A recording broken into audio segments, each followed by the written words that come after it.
Remember this, public unions protesting plans to rein in their power by Wisconsin's Republican Governor Scott Walker.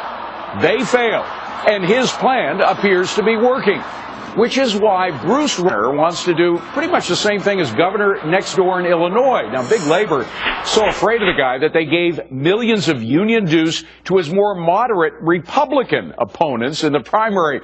But this week, Rauner won anyway. He won the primary. So if union strongholds like Wisconsin and Illinois can change, could the whole country be on the verge of rolling back the power of public sector unions? Hi, everybody.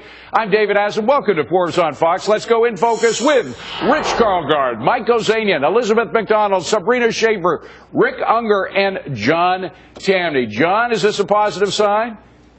It's very positive. Anytime a governor wants to cut taxes and spending, that is something that you want to multiply across the country. You've heard me say this here before, but governments have no resources other than what they extract from us first. So if politicians are looking to reduce that burden that is government, that means higher economic growth around the country. Let's hopefully see more of it. And Rick Unger, just look at what Illinois has to face right now. A very high unemployment rate, pension liability of $100 billion, a budget deficit of about $48 billion. And when you compare the two states, current unemployment Illinois, 8.7%. Current unemployment in Wisconsin, 6.1%. Dramatic difference. Yeah, a couple of things on that. First of all, Illinois was in a much deeper hole than Wisconsin was long before our current problems began. But I don't quite see how this gentleman's winning the nomination is a sign of anything. Look, the only thing why did unions spend so much money trying to defeat him? Because the guy is absolutely extreme. And here's what we know about him. We know that he made a speech back in December where he said that the Illinois minimum wage, which is higher than the national, should be reduced to the national. When he got called on that and figured out that it was a bad political idea, what did he do? He writes an editorial and says, no, I think we should actually raise the minimum wage. The guy's just a politician trying to say the right thing. I wouldn't take anything as a sign because he's going to get beat in the fall no matter what. All right, EMAC. They called Scott Walker an extremist, as Rick just called this guy in Illinois. Look what has happened to the state budget in Wisconsin since he got into the governor's office. It was running a deficit of $3.6 billion. Guess what? Look at the green. It now has a surplus. Yeah, of about $1 billion. And the reason Illinois is in the tank is because of the tax and spend, the really bad regulatory policies in the state. And it's being basically union cronyism in that state. Also, a $541 million tax proposal, that tax cut that the governor of Wisconsin is now pushing forward. Listen, we are so deeply misled in this country that the entrenched political class will save us. That is the problem. And they have so vilified business people coming into office. Oh, they did a layoff, when they are papering over problems by reaching into taxpayer wallets. That is exactly what's going on. We've got an entrenched political class that's been around since the Earth's crust cooled, and we've got to get them out of there with fresh faces and stop attacking them in the media when they make business decisions to protect their bottom line. And again, Mike Ozanian, the proof's in the pudding. Look at the unemployment rates in Illinois and in Wisconsin. You have a dramatic difference. Well, David, maybe there's actually hope here for Illinois. I mean, look, even Chicago's Mayor Rahm Emanuel put some contracts out recently up for competitive bidding. That didn't make the unions happy, but it saved the city a lot of money. So, yes, Rick's point, this is extreme, but for unions, anything where you run like a private business is considered extreme, and given their fiscal plight, they may need some what would be called extreme measures right now. And it's not just the public sector unions, also the issue of taxes. Sabrina, look what happened. Illinois raised taxes. They are terrible, dire straits. Wisconsin lowered taxes time and again under Scott Walker, and they've got a surplus. Yes, clearly this is a candidate who's modeling himself after Scott Walker, which I think is a good idea. He doesn't have a heavy hand. He's not saying he's modeling himself after Chris Christie, who's not always as well perceived in the public. I think a lot of the policies he's putting forward are good ones. He wants to expand educational freedom options. He wants to rein in government spending, push back on the unions. These are all good things. My concern, however, is that we have to get over the idea that because he has the right policies, that's good enough. What we really need is we need the right candidate, the right tactics, the right right messaging, the right strategy. And that's something especially up against unions, which have been investing millions for over a decade in sophisticated social science research to push back on someone like this.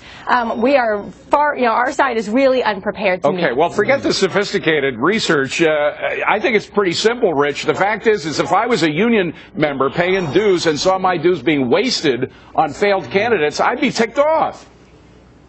Yeah, you would hope the message would sink in, and I want to point out it's not just that Wisconsin makes Illinois look bad.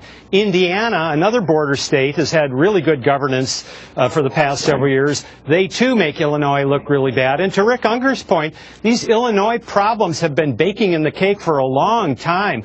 I mean, I can't remember when Illinois has been ranked in the top half of places to start a new business. Well, and John, that's why we are a republic, after all, and we get our cues not from the feds inside the Beltway where you are, but from the states. It's the states that come up with the best ideas, the best plans, the best experiments, if you will, and we've seen that experiment play out in places like Wisconsin. Absolutely. States are supposed to be laboratories of ideas. And after that, it staggers me when people say that a politician's extreme because they want to reduce the burden that is government. Extreme is when politicians do spend, because when they do, they necessarily reduce our wages and reduce our ability to grow economically.